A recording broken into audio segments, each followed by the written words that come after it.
I'm Velma, and I'm 58 years old. Just got back from what was supposed to be our dream family vacation to Hawaii. After my husband Robert passed 2 years ago, I thought this trip would be the perfect chance to bond with my daughter-in-law Ashley and create some beautiful memories with my grandkids.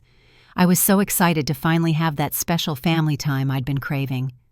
But sometimes the people closest to you can surprise you in the most painful ways.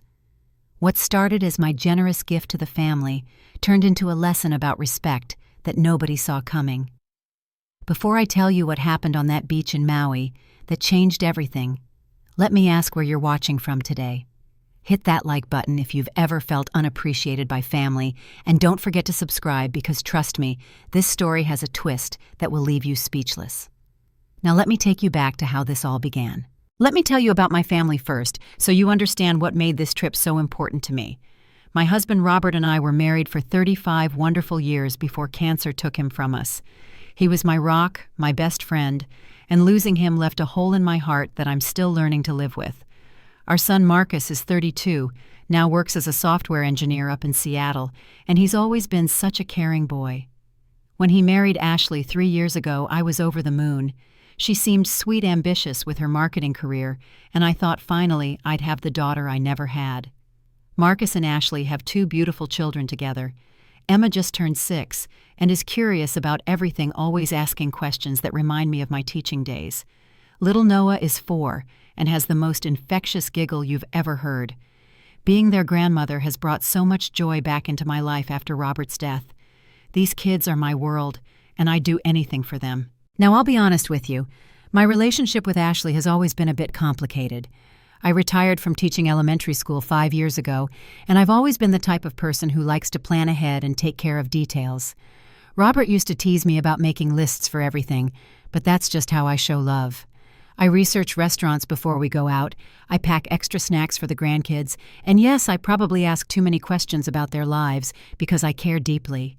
Ashley, well, she's different from me. More spontaneous, more laid back about planning. Sometimes I'd catch her rolling her eyes when I'd mention something I'd read about child development or suggest activities for the kids. Marcus would always smooth things over, saying his wife was just tired from work or stressed about something. I tried to give her the benefit of the doubt because I know being a working mother isn't easy. The idea for the Hawaii trip came up during one of our monthly family dinners. Marcus looked at me across the table and said, "Mom, you've been through so much these past 2 years. What would you think about all of us taking a vacation together, somewhere special?" The kids immediately started bouncing in their seats, shouting about beaches and swimming. My heart just melted at the thought of a real family vacation. I told them I'd love to help make it happen, and before I knew it, I was researching the perfect destination.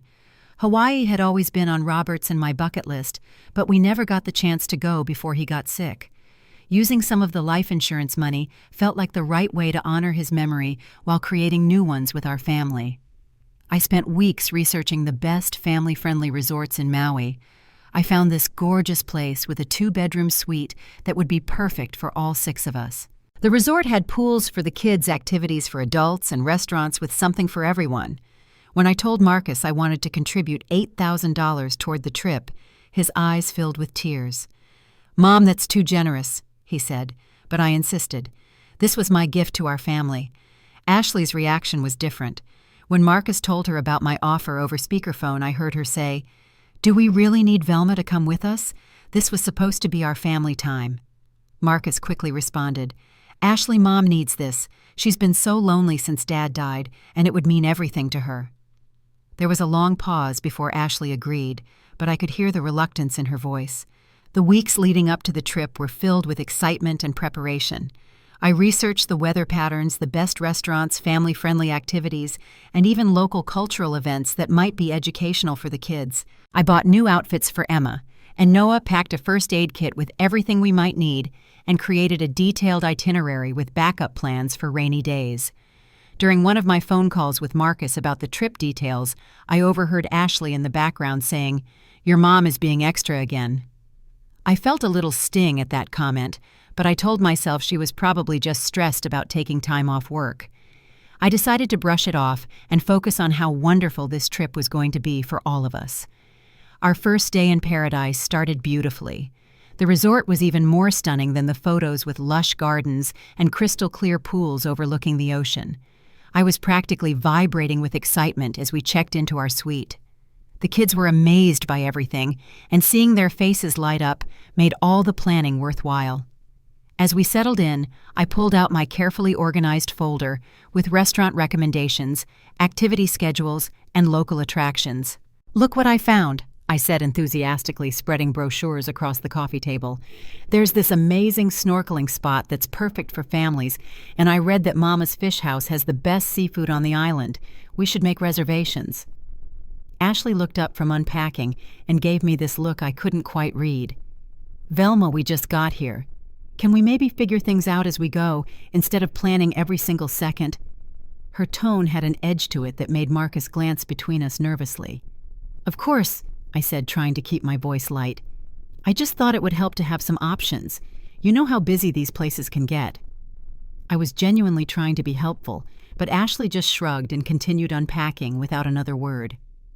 Our first beach day really showed me what I was dealing with.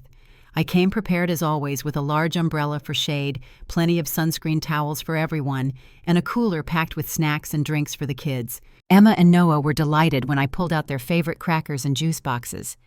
"Grandma Velma, you brought everything," Emma squealed, giving me a sandy hug that warmed my heart. But when I looked over at Ashley, she was whispering something to Marcus while looking directly at me. I caught her saying, "Your mom brought half her house to the beach," followed by an exaggerated eye roll. The comment stung, but I tried to focus on the kids. When I noticed Ashley's shoulders getting pink in the sun, I offered to help apply sunscreen. "You're getting a bit red there, honey. Would you like me to get your back?" I asked, genuinely concerned. "I can take care of myself, thanks," she snapped, in a tone that was definitely sharper than necessary. Marcus shot her a warning look, but she just turned away and put on her sunglasses. Later that afternoon, we walked through the resort's shopping area. I was excited to pick up some souvenirs for my neighbors back home. Mrs. Patterson had been so kind checking on my house while we were away, and I wanted to bring her something special from Hawaii. As I browsed through the beautiful handmade jewelry and local crafts, Ashley watched me with obvious impatience. "Do you really need to buy something for everyone you know?" she asked, not even trying to hide the annoyance in her voice. "It's just my way of sharing the experience," I explained, holding up a lovely shell necklace. "These people have been so supportive since Robert died. I like to show my appreciation." Ashley exchanged another one of those looks with Marcus, the kind where she raised her eyebrows and tilted her head as if to say, "See what I mean?" It was starting to feel like everything I did was being judged and found lacking. That evening at dinner, I was sharing some memories about trips Robert and I had taken over the years. "This reminds me of our anniversary trip to the Caribbean," I said, watching the sunset paint the sky in brilliant oranges and pinks. "Robert would have loved this view." Before I could finish my story, Ashley interrupted. "Can we focus on making new memories instead of dwelling on the past?" The words hit me like a slap. The table went quiet except for the kids, who were busy coloring on their menus. Marcus tried to mediate. "Mom's just sharing Ashley. There's nothing wrong with that." But the damage was already done. I felt my cheeks burning with embarrassment and hurt. "I'm just saying we don't need to micromanage every moment of this vacation," Ashley continued, as if I wasn't sitting right there. "Some of us would like to relax and be spontaneous." I quietly finished my dinner, the beautiful sunset suddenly feeling less magical. This wasn't at all how I had imagined our first family vacation would go. By day 3, the tension was becoming impossible to ignore. Every suggestion I made, every helpful gesture seemed to irritate Ashley more. I was starting to second-guess everything I said and did, walking on eggshells in what was supposed to be our relaxing paradise. The pool incident that morning really opened my eyes to how deep Ashley's resentment ran. I was in the water with Emma, helping her adjust her floaties and showing her how to kick her legs. She was giggling and having such a wonderful time, and I was cherishing every moment with my granddaughter. "Emma doesn't need you hovering over her constantly," Ashley called out from her lounge chair, her voice carrying across the pool area. Other guests turned to look, and I felt my face flush with embarrassment. "I just want to make sure she's safe," I replied quietly, trying not to make a scene in front of the other families. "She has parents for that," Ashley shot back. You don't need to be extra about everything." There was that word again. Extra. The way she said it made it sound like being caring and thorough was some kind of character flaw. Later that day, things got even worse. I had made reservations at a highly rated restaurant for our dinner that evening. It was supposed to be a surprise, something special to celebrate being together. When Ashley found out, she confronted me in the lobby where anyone could hear. "Why did you make reservations without asking us?" she demanded, hands on her hips like she was scolding one of the kids. "I wanted to surprise everyone," I explained, feeling confused by her anger. "The reviews said it was really special, and I thought you'd all enjoy it." "This is exactly what I mean, Velma. You're being extra and controlling about every little thing. Can't we make decisions as a group?" Her voice was loud enough that other guests were staring now. Marcus made a weak attempt to defend me. "She was just trying to be nice, Ashley." "Nice would be asking what we want instead of assuming you know best," Ashley retorted, crossing her arms. I stood there feeling about 2 inches tall, wondering how my gesture of love had turned into such a public humiliation. The next morning brought a new conflict over activities for the kids. I had researched an educational luau show that taught about Hawaiian culture and history.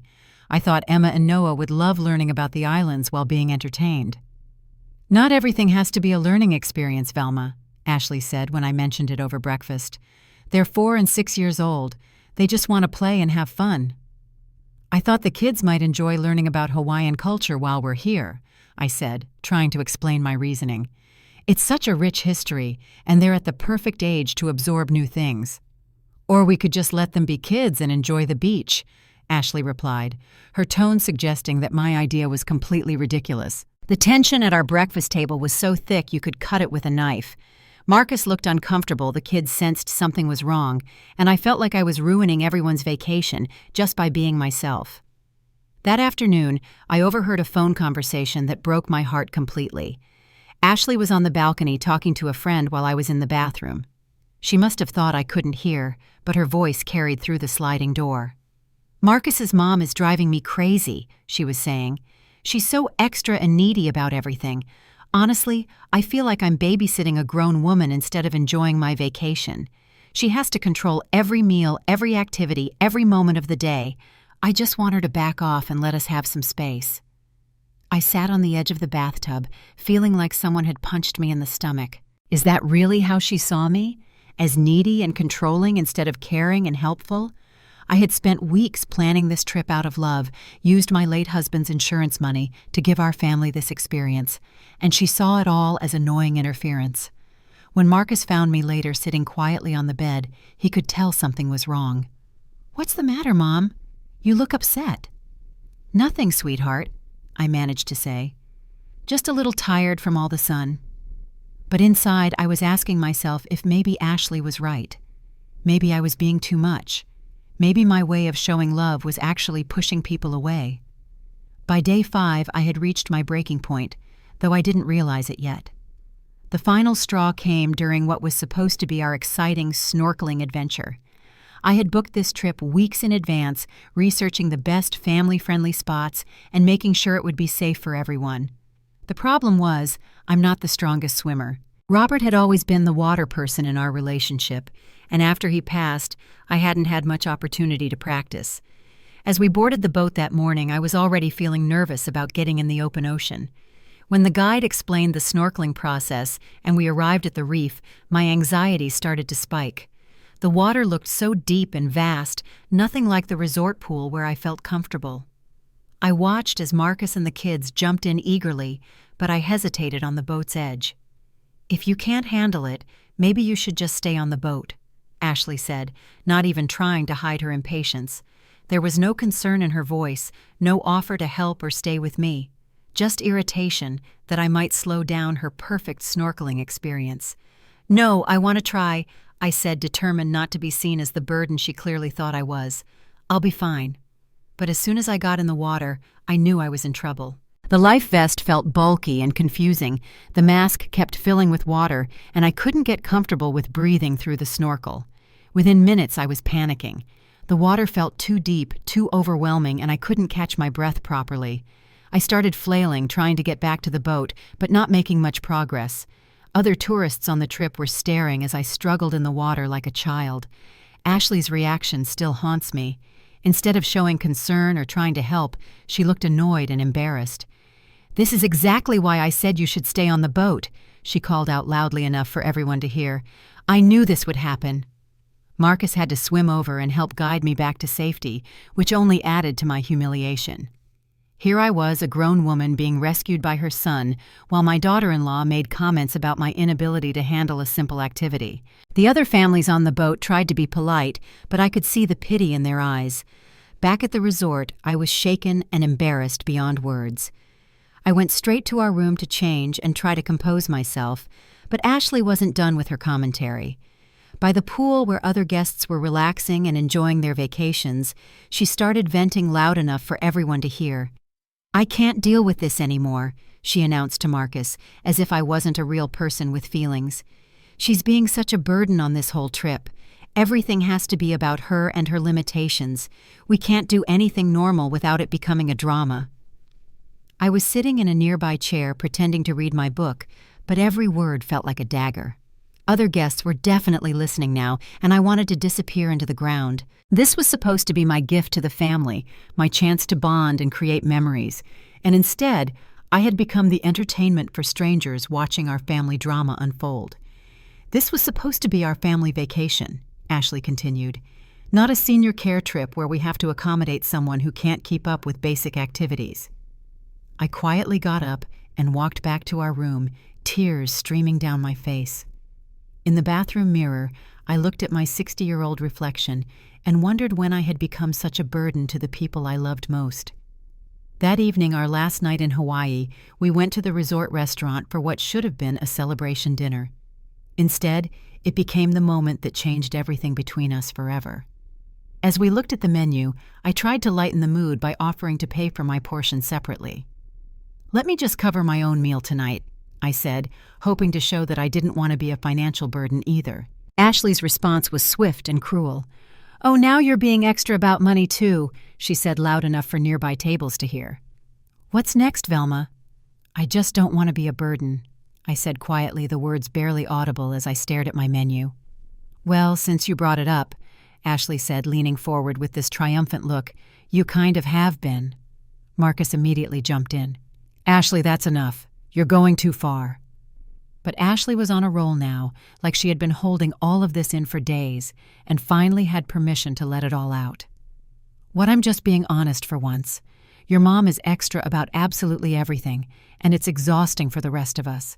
The constant planning, the hovering over the kids, the need to control every single detail of our vacation. It's like having a helicopter parent along on what's supposed to be our relaxing family time." I tried to defend myself, my voice shaking. "I was just trying to make sure everyone had a good time. I wanted this trip to be special for all of us." "By micromanaging every second," Ashley shot back. "We can't even breathe without you having an opinion about how we should do it better. And honestly, Velma, you're making this whole trip about your grief and your loneliness instead of letting the rest of us actually enjoy our vacation." That was the moment something inside me snapped. I stood up from the table, my hands trembling as I placed my napkin down. "Excuse me," I said, my voice barely steady. "See?" Ashley called out as I walked away. "Now she's being dramatic too. This is exactly what I'm talking about." Marcus followed me out to the hallway. "Mom, don't let her get to you. She's just stressed and saying things she doesn't mean." But I looked at my son, this man I had raised and loved unconditionally, and said something that surprised even me. "Maybe she's right, Marcus. Maybe I am too much for everyone. Maybe I should just go home and stop ruining everyone's good time." "Don't say that," he pleaded. "You're not ruining anything. Ashley just needs to learn some respect." But as I stood there in that hallway listening to the sounds of other families enjoying their vacations, I made a decision that would change everything. That night, I couldn't sleep. I lay in the hotel bed listening to the ocean waves outside our window, thinking about everything that had happened over the past few days. But instead of just feeling hurt and sorry for myself, I started to get angry, really truly angry. I pulled out my phone and started looking through my credit card statements from the trip. $8,000 for the resort, $4,000 for flights, $1,200 for meals and activities, hundreds more for souvenirs, sunscreen, snacks for the kids, and all the little extras that make a vacation special. I had paid for nearly everything on this trip, and Ashley had the nerve to call me a burden. As I calculated the total amount I had spent, a plan began forming in my mind. If I was such an extra burdensome presence on this family vacation, maybe it was time to show them exactly what my absence would look like. Maybe they needed to learn the difference between being cared for and being taken for granted.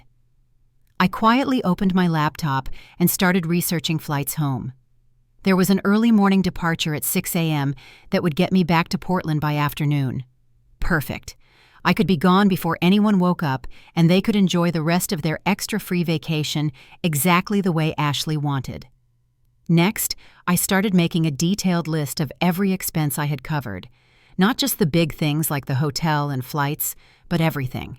The restaurant reservations I had made and paid deposits for, the snorkeling trip that went so badly, the kids' activities that were already charged to my card, even the room service that Ashley had been ordering without asking, assuming someone else would handle the bill. The numbers were staggering. I had spent over $14,000 on this trip, thinking I was giving my family a beautiful gift. Instead, I had funded my own humiliation. But as I sat there in the dark, I realized I had more power in this situation than anyone had realized. I carefully transferred the itemized list to a document and added up exactly what Marcus and Ashley would owe if they had to cover their own expenses for the remaining 2 days. Between the room charges, meal reservations, and activities I had prepaid, they were looking at over $6,000 in costs they had never expected to handle themselves. Then I did something I had never done before in my life. I started canceling things. The expensive dinner reservations Ashley was looking forward to. The spa treatments she had booked under my room number. The snorkeling trip refund went back to my card, leaving them to pay full price if they wanted to rebook. I wrote a note to Marcus explaining my decision. Not angry or accusatory, just honest. I don't want to ruin anyone else's vacation by being extra and burdensome. I've decided to give you the independence you clearly wanted. All remaining expenses are now your responsibility. I hope you enjoy the rest of your vacation without having to accommodate my limitations. As I packed my suitcase quietly, I felt something I hadn't experienced in years. I felt powerful. For too long, I had been trying to earn love and acceptance by giving more and more of myself. But Ashley had made it clear that my generosity wasn't appreciated, it was just expected. Well, she was about to learn the difference. I arranged for a taxi to pick me up at 5 in the morning and take me to the airport. I left the detailed expense breakdown on Marcus's nightstand along with my note. Every charge that would transfer to his credit card after my departure. Every reservation he would now need to pay for himself. Every cost that my presence had been quietly covering. As I prepared for bed, I looked around the beautiful resort room that I had researched so carefully and paid for so generously. Tomorrow, Ashley would get exactly what she wanted. A vacation without her extra burdensome mother-in-law. But it was going to cost her a lot more than she bargained for. For the first time since this whole trip began, I went to sleep with a smile on my face. At 4:30 in the morning, while my family slept peacefully in beds I had paid for, I quietly gathered my belongings and slipped out of our suite. The hallways were silent, except for the soft sound of my rolling suitcase on the carpeted floor. My taxi was waiting outside, and as we drove through the dark Hawaiian morning toward the airport, I felt an unexpected sense of freedom. Looking back at the resort one last time, I whispered to myself, I deserve better than this. It was the first time I had said those words out loud since Robert died, and they felt powerful and true.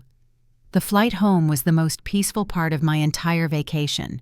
No one questioning my choices, no eye rolls when I organized my belongings, no comments about being extra when I politely thanked the flight attendant. Just blessed silence and time to think about what I really wanted from my relationships going forward. Meanwhile, back in paradise, my disappearing act was about to create the chaos Ashley deserved. At 10 in the morning, Marcus knocked on my door wanting to grab breakfast together before our last day of activities. "Mom, you want to get some pancakes with the kids?" he called cheerfully. When he got no response, he used the connecting door between our rooms and found my note on his nightstand, along with the detailed breakdown of expenses. I can only imagine the look on his face as he read my explanation and realized the magnitude of what had just happened. The note was simple and direct. "I've decided to give you the independence you clearly wanted. All remaining expenses are yours to handle. I hope you enjoy the rest of your extra free vacation. The itemized list below shows what you'll be responsible for now that I'm no longer being a burden." Marcus immediately tried calling me, but I had turned my phone to airplane mode and wasn't ready to deal with damage control yet. This was Ashley's lesson to learn, not mine to fix.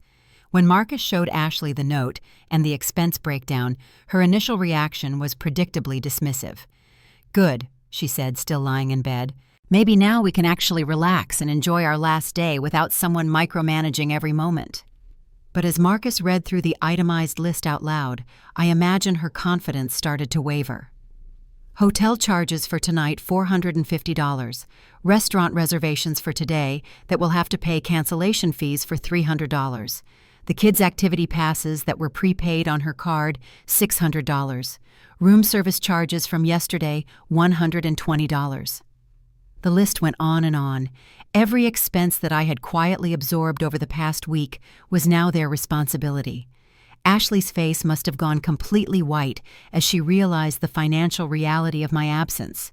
They tried to check out early to minimize the damage, but the resort had a strict 2-day minimum policy for their suite. They were stuck paying for another night whether they used it or not. The dining reservations I had made were all under my name and credit card, so they faced hefty cancellation fees for the meals Ashley had been looking forward to. Most embarrassing of all, Ashley had booked several spa treatments and charged them to the room, assuming I would handle the bill, as I had been handling everything else. Now those charges were transferring to Marcus's credit card, which was already close to its limit from their regular expenses. "Can't we just call her and apologize?" Ashley asked, finally understanding the scope of her mistake. "You think a simple phone call is going to fix what you said to her?" Marcus replied, and I could hear the anger in his voice even in my imagination. "You called her a burden, Ashley. You humiliated her in front of strangers. You made her feel unwanted on a trip she paid for out of love for our family." As the hotel manager explained that all future charges would be transferred to Marcus's card, reality set in completely. The activities I had researched and prepaid for the kids were no longer available at the discounted rate. Emma and Noah were asking where Grandma Velma had gone and why they couldn't do the fun things she had planned for their last day. Ashley finally realized that all her complaints about me being extra and controlling had been directed at someone who was quietly making their entire vacation possible.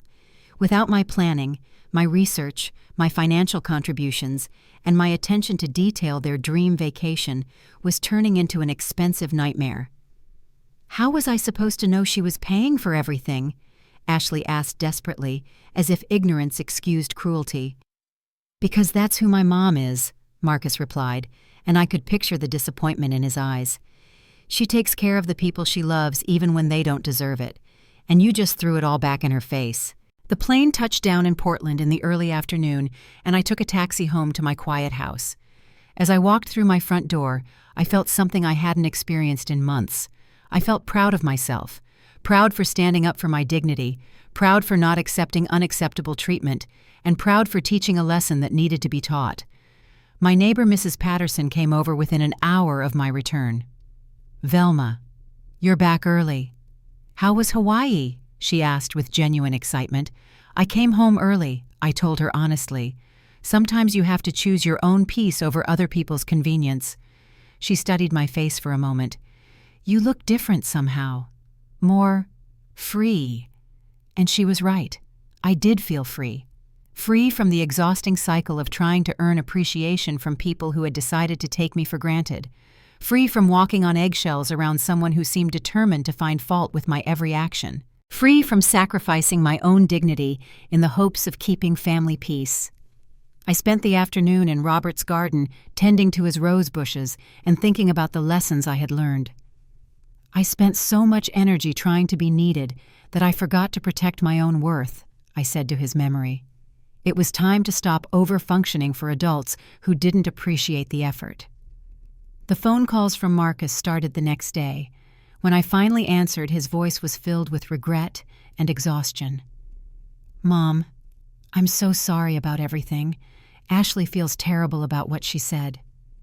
"Does she?" I asked calmly. "Or does she feel terrible about having to pay for her own vacation expenses?" Marcus was quiet for a long moment. "Both, honestly. But she realizes she was completely wrong about you. We couldn't even enjoy our last day because everything you had planned was what made the trip special." "I'm glad she learned something," I replied. "But Marcus, I need you to understand that my kindness and generosity aren't unlimited resources that people can waste without consequences." Over the following days, Ashley and Marcus struggled to cover the remaining vacation costs. They had to borrow money from Ashley's parents to pay the hotel bill and get home, which led to an embarrassing conversation about why they needed financial help in the first place. Ashley's parents were disappointed when they heard the whole story. "We raised you better than this," her mother told her. "This woman opened her heart and her wallet to give your family a beautiful experience, and you treated her like garbage." The shame of having to explain her behavior to her own parents was almost worse than the financial consequences. Ashley realized that her cruelty hadn't just hurt me, it had exposed her character to everyone who mattered in her life. 3 months after Hawaii, Ashley drove down to Portland with a handwritten letter. Not a text, not an email, but a real letter that had taken her hours to write. She sat in my living room crying as she read it aloud. "Velma, I was ungrateful and cruel to someone who was showing love the only way she knew how. You were generous with your time, your money, your energy, and your heart, and I threw it all back in your face because I was too selfish to see the gift I was being given." I listened to her whole apology, watching her struggle with words that should have come much easier months earlier. "I understand if you can't forgive me," she continued, "but I need you to know that I've learned something important about treating people with respect and gratitude." "Ashley," I said when she finished, "I appreciate your apology, but I also learned something on that trip. I learned that I was trying so hard to be included and appreciated that I lost sight of my own value. I'll never again accept being treated as less than I'm worth." We talked for hours that day about boundaries and expectations. I made it clear that I would continue to have a relationship with my grandchildren and would still be generous when appropriate, but those gifts would come with the expectation of basic respect and gratitude. Emma and Noah had missed their grandmother terribly and didn't understand why I had left their vacation early. When I explained in terms they could understand about treating people kindly, Emma said, "We should always say thank you to people who are nice to us, right, Grandma?" "That's exactly right, sweetheart," I told her, hugging her tight. In the months that followed, I made some important changes in my life. I joined a widows' support group where I met other women who understood the challenge of rebuilding your identity after loss. I started planning a trip to Europe with my sister Margaret, something Robert and I had always talked about doing together. Most importantly, I adopted a new life philosophy. I realized that being called extra isn't necessarily an insult if it means you're extra kind, extra thoughtful, extra generous. But I decided to save that energy for people who recognize its value and treat it with respect. Sometimes the most powerful thing you can do is simply leave, not in anger or revenge, but in self-respect. I taught Ashley and Marcus that my kindness wasn't an unlimited resource and my presence wasn't guaranteed. I showed them that actions have consequences even within families. The best lesson I learned from that disastrous vacation was this: you can't force people to value you, but you can absolutely refuse to accept being devalued. I'd rather be too much for someone than not enough for myself. Now, when people call me extra, I smile and say thank you, because I've learned that some people are worth being extra for, and some people need to learn what it's like when that extra love and care disappears from their lives. Have you ever been in a situation where family members took your generosity for granted? How did you handle it? I'd love to hear your stories in the comments below. If this story resonated with you, please give it a like and subscribe for more real-life stories about standing up for yourself and finding your worth.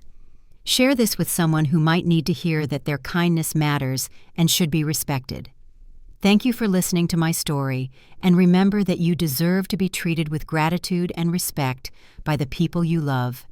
May you always know your worth and never settle for less than you deserve.